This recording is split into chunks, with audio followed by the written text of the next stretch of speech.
आज का motivational video है, नज़रों से भाग सकते हो, नियति से नहीं।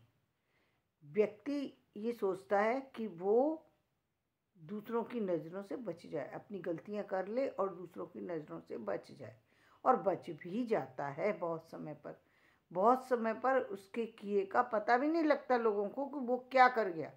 क्यों है, हर समय हर व्यक्ति ना तो लोगों की निगरानी में रहता है और निगरानी पर रहने पर भी चूक हो सकती है, लेकिन नियति से नहीं बच सकता।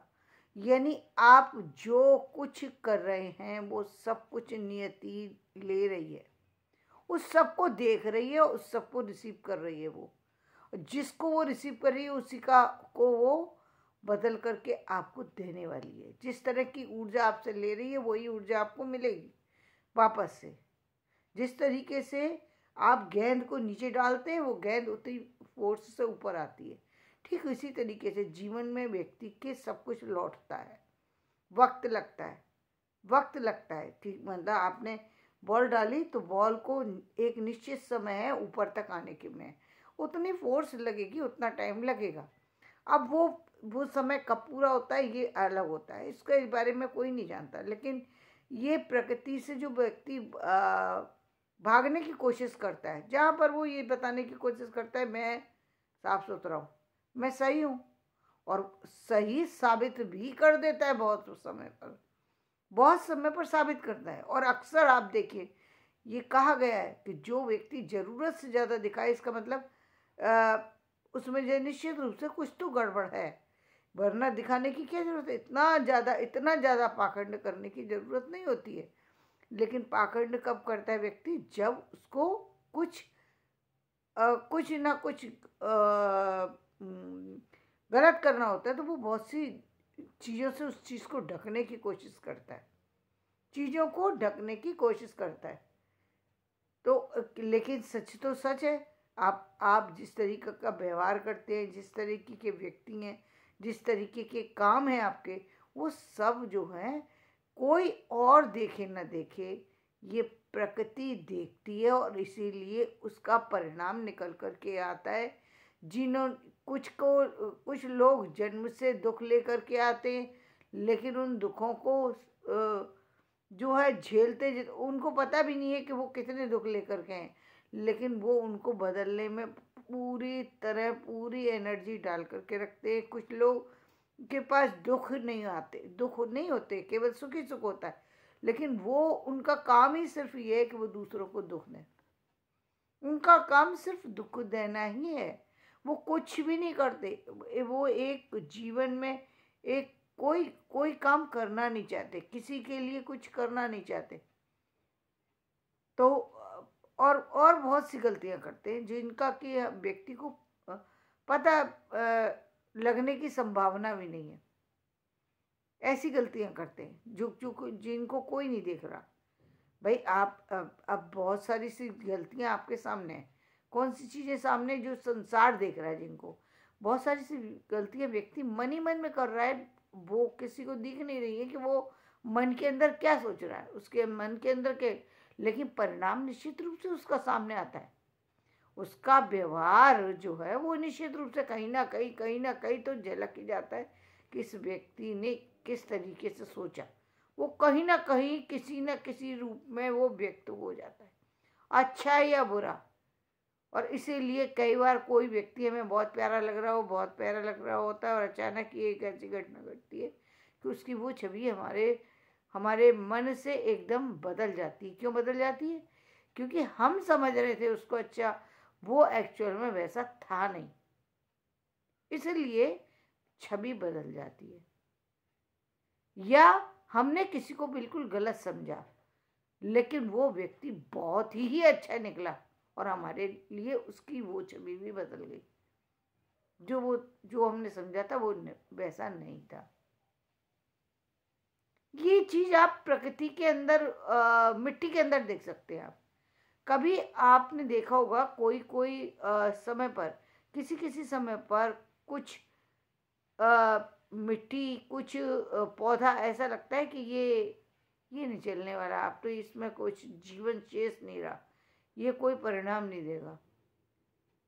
लेकिन व्यक्ति फिर भी उसको अनदेखा करके छोड़ देता है, टाइम नहीं मिलता तो छोड़ देता है, या बिल्कुल वो कर देता है, और कई बार छोड़ करके ही चला जाता है। कुछ दिन बाद आकर के देखता है वो जो पौधा जिसको वो इग्नोर करके गया था वो पेड़ बन चुका है। तो ये सब किस लिए हुआ? क्योंकि कई बार व्यक्ति के देखने की जो शक्ति होती है वो कम पड़ जाती है, वो सही को परख नहीं पाता, इसलिए ये चीज़ें होती हैं। तो जीवन में व्यक्ति जो है हो सकता है कि नज़रों से वो भाग ले, दूसरों की नज़रों में ना आए, लेकिन नियति से वो भाग नहीं पाता, इसलिए नियति उसका परिणाम देती ही देती है। अब जब नियति परिणाम देती है तो व्यक्ति चिल्लाना शुरू हो जाता है कि मुझे ऐसा कैसे मिल रहा है, क्योंकि भाई नियति तो आप बनाने वाले हैं, आपके कर्म बनाने वाले हैं, और आप वैसे ही आप काम ही गलत करते चले आ रहे हैं। आपने कहीं से कहीं तक अपनी गलतियों को सुधारने की कोशिश ही नहीं की, बल्कि और कहते हैं ना, संगत का असर होता है।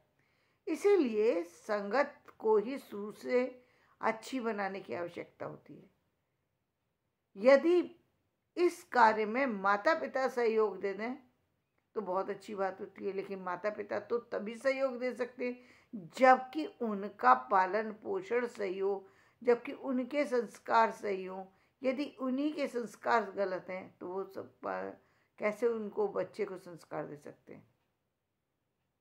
और ऐसा बच्चा जिसको पेरेंट्स संस्कार नहीं दे पा रहे और प्रकृति ने भी संस्कार दे करके नहीं पैदा किया, प्रकृति जरूरी नहीं है ना कि पिछले जन्म का सब कुछ लेकर के आए। अब ऐसा व्यक्ति जीवन में जब वो दूसरे लोगों के संपर्क में आता है तो वो व्यक्ति अच्छे हो सकते हैं और बुरे भी हो सकते हैं। यदि अच्छे के संपर्क में आया तो वो कई बार जो रिसीव करने वाला बच्चा होता है वो बहुत जल्दी अच्छी चीज़ों को लेता जाता है और बहुत ही एक गौरवपूर्ण व्यक्तित्व के साथ समाज में सामने आकर के खड़ा हो जाता है। बड़ा होने पर उसका जो उसका व्यक्तित्व होता है वो लोगों से भिन्न होता है, प्रकृति से भिन्न होता है, अन्य लोगों से भिन्न होता है, क्योंकि उसकी परवरिश जो है स्वयं विधाता ने की है। अब ऐसे व्यक्ति की परवरिश किसी व्यक्ति ने नहीं करी, ये सिर्फ प्रकृति की मदद से वो व्यक्ति तैयार हुआ है, चोटें खा करके। उसको तो पता भी नहीं कि मैं बन किस तरीके से रहा हूँ, लेकिन वो सिर्फ अपने जो भी उसको दिया जा रहा है वो उसको लेता जा रहा है। बस उसको ये ज्ञान भी नहीं है कि मैं किसी अच्छे व्यक्ति के संपर्क में हूँ या बुरे व्यक्ति के संपर्क में हूँ। जब वो अच्छे व्यक्ति के संपर्क में आता है तो उसका व्यक्तित्व बहुत ही अच्छा हो जाता है। और इसी तरीके से एक ऐसा बच्चा जिसको पेरेंट्स से नहीं मिलता, जिसको प्रकृति ने देकर के नहीं भेजा, वो यदि नेगेटिव लोगों के साथ में चला जाए तो उसका व्यक्तित्व खराब भी हो सकता है। दोनों चीज़ें हो सकती है, उसको पता ही नहीं है। लेकिन यहाँ दोनों चीज़ों में दोनों भिन्नताओं के होते हुए भी परिणाम वही आएगा जो आपने लिया है, उसी का परिणाम आएगा। यानी दोनों बच्चों की स्थिति एक थी, लेकिन एक अच्छे के हाथ में गया तो उसकी परवरिश अच्छी होती है। यानी एक को बनाने वाले हाथ जो थे वो बहुत ही योग्य हाथ थे, और एक को बनाने वाले हाथ जो थे वो बहुत ही बर्बाद करने वाले हाथ थे। तो जिस हाथ में वो गया वो उसी तरीके से फलने फूलने लगेगा। जीवन का ये एक बहुत बड़ा जो सच है। तो इस सच के लिए सबसे ज़्यादा ज़रूरी क्या होता है? सबसे ज़्यादा ज़रूरी होती है कि उसके सामने कोई ऐसा सपना आ जाए, कोई ऐसी चीज़ आ जाए जिसके लिए वो व्यक्ति उत्सुक होकर के उस कार्य में कार्यरत हो जाए। ऐसा व्यक्ति जो है उसका ध्यान भटका हुआ नहीं होता, उसका ध्यान चारों तरफ नहीं गया, उसको पता ही नहीं दुनिया में और चीजें हैं। जो काम उसको दिया जा रहा है वो उसी काम को बहुत अच्छे से कर लेता है। आप जब एकलव्य की बात सुनते हैं, और एकलव्य जो है वो जल्दी सीखने की जहाँ बात आती है, वहाँ बात में विशेषता यही है कि एकलव्य का ध्यान जो है वो केंद्रित ध्यान था। उसका ध्यान अन्य चीजों पर भटका हुआ नहीं था। हो सकता है अर्जुन का ध्यान और भी चीजों पर होता या होगा होगा लेकिन गुरु के सानिध्य के कारण से ध्यान बार बार केंद्रित हो जाता था अपने कर्म पर, इसलिए धनुर्विद्या में पारंगत बन गए। एकलव्य का ध्यान जो है वो केंद्रित ही था, वो उसको केंद्रित करने की आवश्यकता नहीं थी, वो केंद्रित था, वो कहीं भटका ही नहीं था। उससे पहले उसका ध्यान कहीं दूसरी तरफ गया ही नहीं, एक ही चीज पर गया, धनुर्विद्या पर, एक ही गुरु पर गया ध्यान, और बस उन्होंने उसकी मूर्ति बनाई और बस अपना अभ्यास चालू कर दिया। ध्यान भटका ही नहीं है, सिर्फ उसका ध्यान सिर्फ ये मुझे धनुर्विद्या की सीखनी है, उसके सामने दूसरा कोई लक्ष्य है ही नहीं कि दुनिया संसार में कोई और भी चीज होती है, यही नहीं पता उस व्यक्ति को। एकलव्य को कोई मतलब नहीं था दुनिया में संसार में और कोई भी अस्त्र शस्त्र है और लोग भी हैं और लोग क्या क्या कर रहे हैं ये जानने की उसके पास न समय था, न उसका ध्यान उस तरफ गया था, न उसकी शक्ति इस तरफ गई थी। ऐसा व्यक्ति तो बिल्कुल एक ही तरफ चला गया, एक तरफ है, बिल्कुल एक तरफ। और ये व्यक्ति श्रेष्ठ ही बनने वाला है क्योंकि इसका ध्यान एक तरफ है और अच्छी जगह पर लगा हुआ है। इसीलिए एकलव्य का नाम आज तक लिया जाता है क्योंकि एकलव्य ने जो शिक्षा पाई वो कम समय में जरूर पाई, लेकिन ध्यान इतना केंद्रित था कि लोगों को 100 साल की उम्र बिताने पर भी इतना केंद्रित ध्यान नहीं मिलेगा। ध्यान भटका हुआ होता है, एक सेकंड के अंदर किसी चीज का प्लान बना कुछ और, दूसरे सेकंड में उनका प्लान फिर दूसरा चेंज, तीसरे सेकंड में फिर तीसरा चेंज। तो ऐसा व्यक्ति कुछ नहीं कर पाएगा। लेकिन ये कब होता है? जब व्यक्ति के पास बहुत सारा एक्सपोजर होता है, तब ध्यान को केंद्रित करना भी बहुत मुश्किल काम होता है, जो कि अर्जुन ने किया, इसलिए भी उनकी विशेष बात है। लेकिन उनके सामने क्या था कि मुझे धनुर्विद्या सीखनी है, क्यों? क्योंकि मुझे कुछ काम करना है, मैं राजपुत्र हूँ और मुझे इसकी आवश्यकता है। वो इसलिए सिखाया जा रहा था कि पूरे उसकी तुम्हें रक्षा करनी है, अपने धर्म की रक्षा करनी है। वो ये सोच के कर रहे हैं। यहाँ पर धर्म और चीज़ों को तो कोई कहीं सामने रखा ही नहीं गया। यहाँ तो सिर्फ मुझे धनुर्विद्या सीखनी है, सीखने का ही एक लक्ष्य था। उसके बाद क्या करना है वो तो बाद में देखा जाएगा, पहले सीख तो लूँ। और आज भी अपने कुछ लोगों को देखा होगा, उनकी योग्यता ये, वो कहते हैं हम पहले सीख तो लें, हम बाद में देखेंगे कि आगे क्या करना है और क्या नहीं करना। कुछ लोग जो इस तरह के होते हैं, और इसीलिए द्रोणाचार्य जी, ये पूरी प्रकृति मिलकर के भी एकलव्य को मिटा नहीं सकी। क्यों? क्योंकि उसका ध्यान इतना केंद्रित था, उसकी शक्ति इतनी केंद्रित थी, उसका कार्य इतना अच्छा था कि यदि हम सत्य को आंकने की कोशिश करें तो अर्जुन से भी ज्यादा श्रेष्ठ था।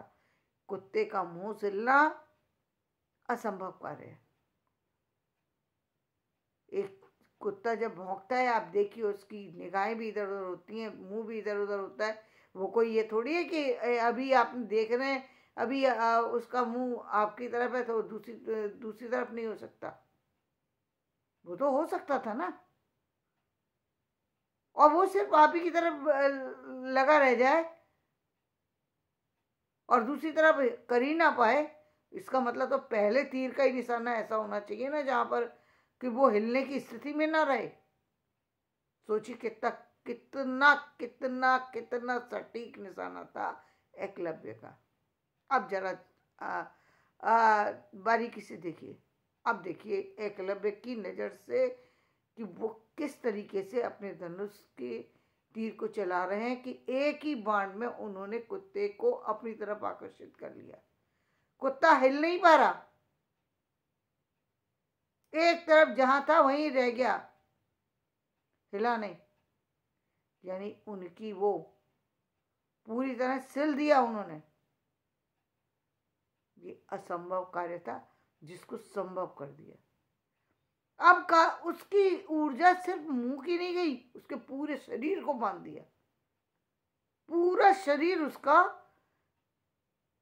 स्थिर हो गया। तभी तभी आप भाई कुत्ता था, भाग भी सकता था, लेकिन नहीं, बाण की प्रतिक्रिया उसकी पूरी बॉडी पर ऐसी हुई कि वो वही जैसे पत्थर बन गया,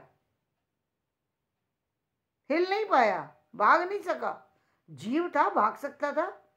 कोई ऐसा तो है नहीं कि मछली है जो जो कि मरी हुई मछली है जो कि इधर उधर वो नहीं कर सकती, या मछली के पास पानी नहीं है, 2-4 पल का जीवन बचा है तो वो तो खत समाप्त होने वाली है, उतने में तड़प रही है, बस वहीं पे तड़पेगी, उससे इधर उधर ज़्यादा नहीं जा सकती, छोटी मछली है।